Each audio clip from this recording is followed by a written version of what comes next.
ये वीडियो है श्रीलंका के इकोनॉमी क्रैश की, जहां श्रीलंका के लोग अपनी गवर्नमेंट से इतने नाराज हैं कि वो प्रेसिडेंट के घर में जाकर घुस गए। श्रीलंका की इतनी बुरी हालत हो चुकी है कि हर रोज 15 घंटे तक वहां बिजली बंद करनी पड़ती है। स्ट्रीट लाइट्स भी बंद करवा दी गई है ताकि इलेक्ट्रिसिटी की बचत हो सके। स्कूल्स बंद कर दिए गए हैं क्योंकि देश में प्रिंटिंग इंक और पेपर तक नहीं है। वर्क फ्रॉम होम लागू कर दिया गया है क्योंकि पेट्रोल ऑलमोस्ट खत्म है। क्रिटिकल सर्जरीज भी नहीं हो पा रही है और डॉक्टर्स का कहना है कि जितने लोगों की मौत श्रीलंका में कोविड से नहीं हुई, उससे ज्यादा मौत इस इकोनॉमिक क्राइसिस में हो सकती है। चावल जैसी बेसिक नेसेसिटीज भी नहीं मिल रही है। जो कुछ मिल रहा है बहुत ज्यादा प्राइस में अवेलेबल है क्योंकि सब ब्लैक मार्केट से मिल रहा है। इन्फ्लेशन रेट आसमान छू चुका है। जहां पर मार्च में एक यूएस डॉलर 200 श्रीलंकन रुपीस का था, आज वही एक यूएस डॉलर 360 रुपए का हो चुका है। जिसका मतलब है कि पेट्रोल अगर कल 100 रुपए पर लीटर था तो आज उसी का प्राइस 150 रुपीस पर लीटर हो चुका है। और अपने लोगों को छोड़ के श्रीलंकन प्रेसिडेंट तो मालदीव्स में मजे कर रहे हैं। गेम यहाँ खत्म नहीं होती। वर्ल्ड बैंक का कहना है कि अभी बहुत सी डेवलपिंग कंट्रीज के साथ ऐसा हो सकता है। उन्होंने 69 कंट्रीज का नाम दिया है जिसके साथ ऐसा हो सकता है। इस लिस्ट में इंक्लूडेड है इजिप्ट, टूनिशिया, लेबनान, अर्जेंटीना, घाना, इथोपिया, केन्या एक्सेट्रा। और ये कोई नई बात नहीं है। 1980s में एग्जैक्टली ऐसा ही हुआ था। मेक्सिको सबसे पहला देश था जिसके साथ ऐसा हुआ। उन्होंने भी श्रीलंका की तरह कह दिया था कि वो वर्ल्ड बैंक से अपना उधार नहीं चुका पाएंगे और उसके बाद तो मानो बाकी देशों की बर्बादी की लाइन लगी हो। ब्राजील, चाइल, अर्जेंटीना, वेनेजुला, पेरू और इवन एक्वाडोर सब में इकोनॉमिक क्राइसिस आ गए थे।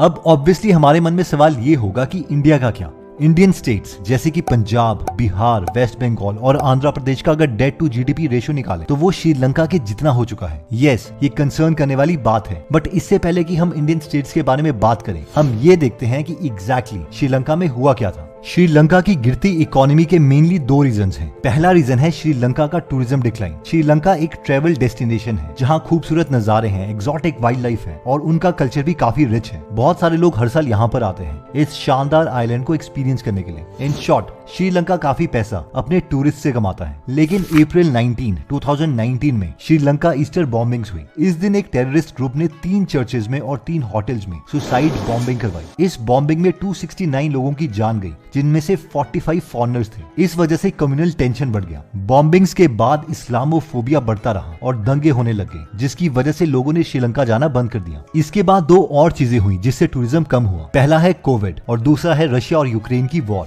बहुत सारे रशियंस और यूक्रेनियंस भी श्रीलंका घूमने के लिए आया करते थे, पर वॉर के समय मॉस्को फ्लाइट्स बंद हो गई और यूक्रेन के लोगों ने भी वॉर की वजह से श्रीलंका आना बंद कर दिया। इन सब से कंट्री की इकोनॉमी गिरती रही। 2018 में 23 लाख टूरिस्ट श्रीलंका आए थे, लेकिन 2020 में ये नंबर गिर के सिर्फ 1,73,000 हो गया। पहले श्रीलंका की जीडीपी 13% टूरिज्म पर ही डिपेंडेंट किया करती थी। श्रीलंका की बुरी हालत का सेकंड मेन रीजन है श्रीलंका की गवर्नमेंट। श्रीलंका की गवर्नमेंट ने ऐसे कई सारे बड़े स्टेप्स लिए जो उनकी फेवर में काम नहीं किए। पहले हम समझते हैं उनकी गवर्नमेंट को और वहां के पॉलिटिकल इश्यूज को। महिंदा राजापक्सा श्रीलंका के प्रेसिडेंट 10 सालों तक रहे। आखिरी बार वो प्रेसिडेंट 2015 में थे। इसके बाद गोताबया राजापक्सा, जो कि उन्हीं के भाई हैं, 2019 में प्रेसिडेंट बने और उन्होंने अपने भाई महिंदा को प्राइम मिनिस्टर बना दिया। उन पर यह आरोप है कि वो डायनेस्टी पॉलिटिक्स चला रहे हैं और सिर्फ अपनी ही फैमिली के मेंबर्स को इंपॉर्टेंट पोजीशंस देते हैं। महिंदा के बेटे नमल को minister of youth and sports बनाया गया। इनके एक और भाई चमल राजापक्सा को मिनिस्टर ऑफ इरिगेशन बनाया गया। चमल के बेटे minister of state for agriculture produce बनाए गए। ऐसे ही इनकी फैमिली ने कई सारी इंपॉर्टेंट पोजीशंस ले ली, जैसे कि आप इस पिक्चर में देख सकते हैं। चलो, ये फैमिली पॉलिटिक्स तो हो गई,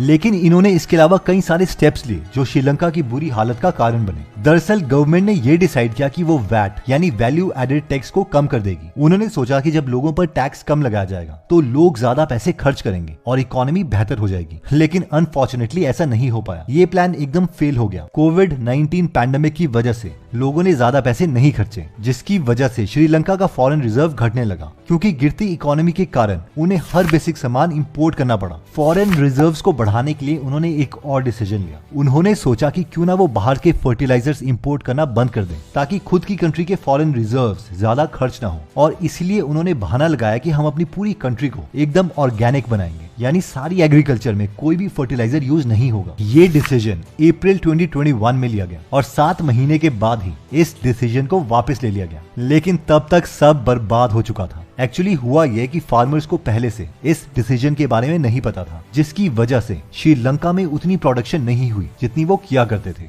श्रीलंका का स्टेपल फूड व्हाइट राइस है और इस डिसीजन की वजह से चावल की प्रोडक्शन आधी हो गई, जिसकी वजह से चावल भी उन्हें बाहर से इंपोर्ट करना पड़ा और जो भी चीज इंपोर्ट की जाती थी उसके दाम बढ़ने लगे। पहले श्रीलंका रबड़ और टीक खुद एक्सपोर्ट किया करता था, पर अब उन्हें ये भी इंपोर्ट करना पड़ा। इस सब डिसीजन के कारण उनका फॉरेन रिजर्व कम होता गया, क्योंकि हर बेसिक सामान बाहर से लाया जा रहा था। बात इतनी बढ़ गई कि श्रीलंका ने लग्जरी गुड्स का इंपोर्ट भी बैन कर दिया, ताकि इन लग्जरी आइटम्स के लिए पैसे ना खर्चने पड़े। इससे आप समझ गए होंगे कि इनकी इस वक्त हालत क्या हो चुकी थी। श्रीलंका ने पहले से ही लोन्स लेना शुरू कर दिया था, जिसका भुगताना अब उन्हें भरना पड़ रहा था, क्योंकि उनका क्रेडिट स्कोर कम हो गया था। सबसे ज्यादा उन्होंने चाइना से लोन लिए थे, पर चाइना के लोन कोई आम लोन नहीं होते। चाइना ने कई सारी ऐसी कंट्रीज को लोन दिए हैं जो मुश्किल में हैं। प्लान ये होता है कि वो कंट्री जिसे लोन दिया जा रहा है वो उसे रीपे कर ही ना पाए और चाइना को एंड में उस प्रोजेक्ट में शेयर मिल जाए, और वो भी कम दामों में, क्योंकि ऑपोजिट कंट्री डिमांड करने की पोजीशन में नहीं होती। ऐसा ही हुआ श्रीलंका में। कई सारा इंफ्रास्ट्रक्चर बनाने के लिए चाइना से लोन्स लिए गए। इसमें से श्रीलंका का एक पोर्ट भी है जिसे बनाने के लिए पहले यूएस और इंडिया से लोन मांगा था, लेकिन वो रिजेक्ट कर दिया गया था। ये है हम्बनटोटा इंटरनेशनल पोर्ट। चाइना ने लोन देने के लिए एकदम से अग्री तो कर दिया, पर प्लान कुछ और था। श्रीलंका लोन नहीं दे पाया और उसकी वजह से वो पोर्ट चाइना को 99 सालों के लिए लीज पर देना पड़ा। इसके अलावा पोर्ट में चाइना का 70% स्टेक भी है, और लोन वक्त पर ना रीपे करने पर तो आप जानते ही हैं क्या होता है, क्रेडिट रेटिंग कम हो जाती है। यानी कि अगली बार आपको लोन मिलना और मुश्किल हो जाएगा, या फिर ज्यादा इंटरेस्ट रेट पर मिलेगा। अब जो देश अपने खुद ऑलरेडी खर्चे नहीं उठा पा रहा, उसे लोन कोई क्यों दे। आज श्रीलंका $51 बिलियन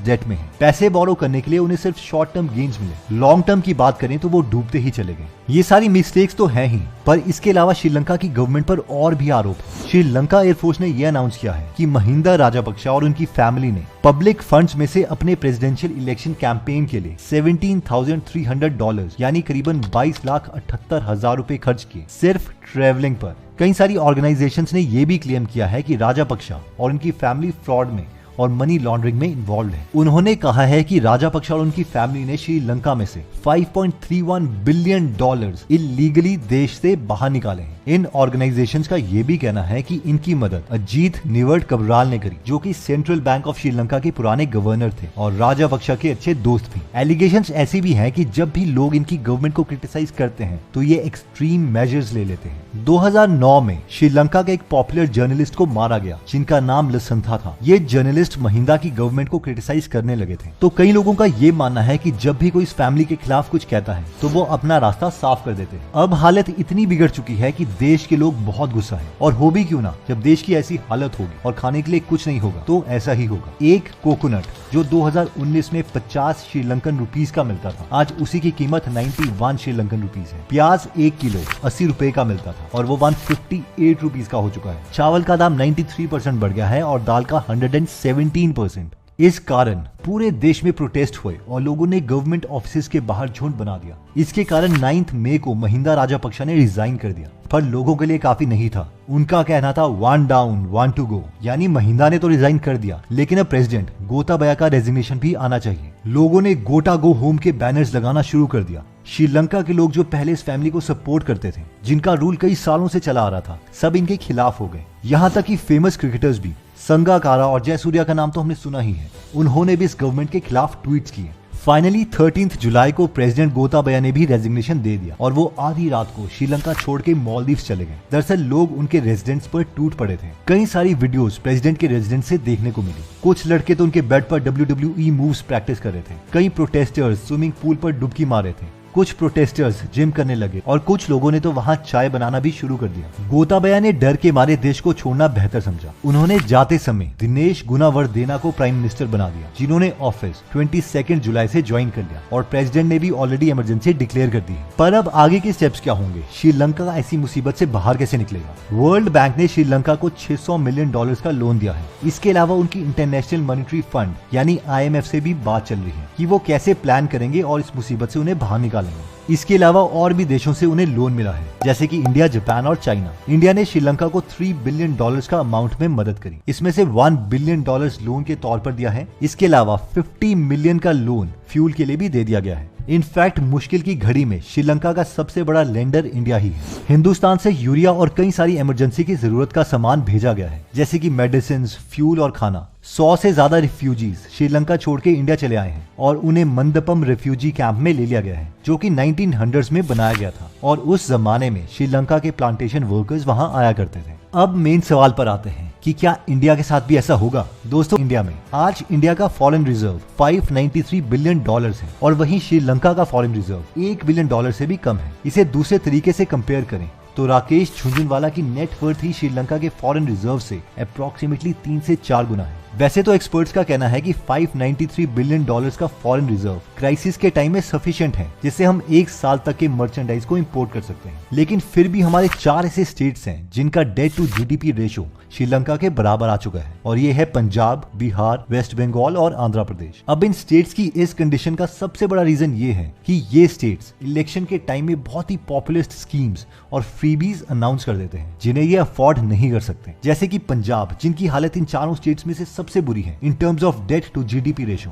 यहाँ इलेक्शन से पहले 300 यूनिट्स बिजली देने का वादा किया गया था और अगर हम यूपी की बात करें तो यहाँ पर भी एलपीजी सिलेंडर देने का वादा हुआ है। एक्सपर्ट्स की माने तो अगर ये स्टेट्स कोई अलग से देश होते तो अब तक श्रीलंका की तरह बर्बाद हो चुके होते, लेकिन इंडियन यूनियन की वजह से ही बचे हुए हैं। यशवंत सिन्हा की माने तो इंडिया की हालत श्रीलंका जैसी नहीं हो सकती, लेकिन हमारे फॉरेन रिजर्व्स भी बहुत जल्दी डिक्रीज हो रहे हैं। अगर हम अपने नेबर्स की तरफ चलें तो पाकिस्तान और नेपाल की भी बहुत बुरी हालत है, क्योंकि इन देशों ने भी बहुत ज्यादा उधार लिया है और इस उधार के पैसों को भी वो वहां खर्च रहे हैं जहां से रेवेन्यू नहीं आएगा। पाकिस्तान की बात करें तो ग्वादर कश्कर लाइन को उधार लेके बनाया जा रहा है। नेपाल की बात करें तो यहाँ एक्सपोर्ट्स बहुत ही कम हो गए और इंपोर्ट्स ज्यादा हैं, जिससे ट्रेड डेफिसिट बढ़ता जा रहा है और अगेन इसे कम करने के लिए नेपाल लोन्स ले रहा है। वैसे इन सब के बारे में आपकी क्या राय है और हम सबको क्या करना चाहिए, कमेंट करके प्लीज जरूर बताइए।